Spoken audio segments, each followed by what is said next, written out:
ഇന്നലെ OP-യിൽ ഒരു പേഷ്യന്റ് വന്നു. 14 വയസ്സായ ഒരു കുഞ്ഞിനെ ഒരു കുട്ടിയെ കൊണ്ട് എൻ്റെ അമ്മ പറഞ്ഞു, അമ്മ ഡോക്ടറെ ഇവക്ക് ഭയങ്കര അസ്ഥിയുരുക്കമാണ്, അതുപോലെ വെള്ളമൊക്കെ ഇങ്ങനെ വന്നുകൊണ്ടിരിക്കുകയാണ്, എന്ത് കഴിച്ചാലും ശരീരത്തിൽ പിടിക്കുന്നില്ല, ഇത് എന്താണ് ഡോക്ടറെ ഇതിന്റെ കാരണം? ഇതൊരു കോമൺ ക്വസ്റ്റ്യൻ ആണ്, എസ്പെഷ്യലി ടീനേജേഴ്സിന്. ഞാൻ എപ്പോഴും പറയും അവിടെ അസ്ഥി ഒന്നുമില്ല ഉരുകാന്, അവിടെയുള്ളത് അസ്ഥിയുരുക്കം എന്നല്ല അതിന് പറയുന്നത്, അതൊരു നോർമൽ ഒരു വെള്ളപോക്കാണ്. കാരണം ഞാൻ പറയാം, നമ്മുടെ യൂട്രസ് എന്ന് പറയുന്നത് ഇതാണ്, ഈ യൂട്രസ് എന്ന് പറയുന്ന ഒരു മസിൽ ഓർഗനാണ്. ഇതിന്റെ അകത്ത് ഒന്നും ഇല്ല, അസ്ഥി ഒന്നും ഇതിൻ്റെ അകത്തില്ല. ഇവിടെയൊക്കെ ഉള്ളത് ഗ്ലാൻസ് ആണ്, ടിഷ്യൂസ് ആണ്. ശരീരത്തിൽ ഇവിടെ ഈ വജീന യോനി ലൂബ്രിക്കേഷൻ കിട്ടാൻ വേണ്ടി കുറെ ഗ്ലാൻസ് ഉണ്ട്, അതിൽ നിന്നുള്ള സെക്രീഷനാണ് ഈ വെള്ളപോക്ക് എന്ന് പറയുന്നത്. അത് നോർമൽ ആയിട്ടുള്ള ഒരു കാര്യമാണ്. കല്യാണം കഴിക്കാത്ത കുട്ടികൾക്കാണെങ്കിൽ കുറച്ച് തിക്കായിട്ടായിരിക്കും, അല്ലാത്തവർക്ക് ഓവുലേഷൻ ടൈമിൽ അത് തിന്നായിട്ട് വരും, പിന്നെ തിക്കാകും, പിന്നെ menses. It is A normal process ആണ്. പക്ഷെ അമ്മമാർക്കെല്ലാം ഡൗട്ടാണ്, അസ്ഥി ഉരുകി പോകുന്നു, അവൾ മെലിഞ്ഞു പോകുന്നു. അങ്ങനെ ഒരു കണ്ടീഷൻ ഇല്ല. 100% ഞാൻ പറയുകയാണ്, അങ്ങനെ ഒരു കണ്ടീഷൻ ഇല്ല. ഇതിന്റെ കാരണം എന്ന് പറയുന്നത് നോർമൽ ഹോർമോണിന്റെ വേരിയേഷൻ കൊണ്ട് വരുന്ന കുറച്ചൊരു വെള്ളപ്പൊക്കം. ഇറ്റ് ഈസ് നോർമലാണ്. അതിനൊരു പ്രത്യേക സ്മെല്ലും ഉണ്ടായിരിക്കും. അത്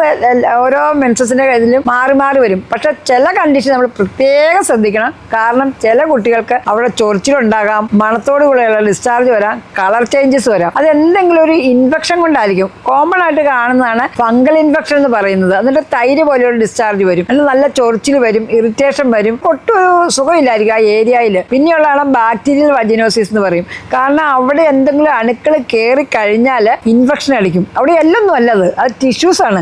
അപ്പം നമ്മൾ ഒരു ഡോക്ടറെ കണ്ട് ഓയിൽമെന്റും ഗുളികയും മരുന്നും കഴിച്ച് അത് കറക്റ്റ് ചെയ്യേണ്ടതാണ്. പിന്നെ ആസച്ച് നമ്മൾ ശ്രദ്ധിക്കാനുള്ളത്, നമ്മൾ എപ്പോഴും അവിടെ വെറ്റാകാതിരിക്കാൻ ഡ്രൈ ആയിട്ട് കീപ്പപ്പ് ചെയ്യുക, നല്ല കോട്ടൺ ആയിട്ടുള്ള പാൻറ്റീസ് ഇടുക. നമ്മൾ ബ്രീത്തിങ് വരെ ഇച്ചിരി എയർ എൻട്രി ഒക്കെ വേണം അവിടെ. രാത്രി കഴിവതും ലൂസ് ആയിട്ടുള്ള ഡ്രസ്സ് ഇടുക, പാൻറ്റീസ് ഇടണമെന്ന് നിർബന്ധമൊന്നുമില്ല. എപ്പോഴും കോട്ടൺ ഉപയോഗിക്കുക. മെൻസസിന്റെ സമയത്ത് ഹൈജീൻ നോക്കുക. ഇങ്ങനെയൊക്കെ നോക്കുകയാണെങ്കിൽ നോർമലായിട്ട് പോകാനേ ഉള്ളൂ. ഒന്നും പേടിക്കേണ്ട കാര്യമില്ല.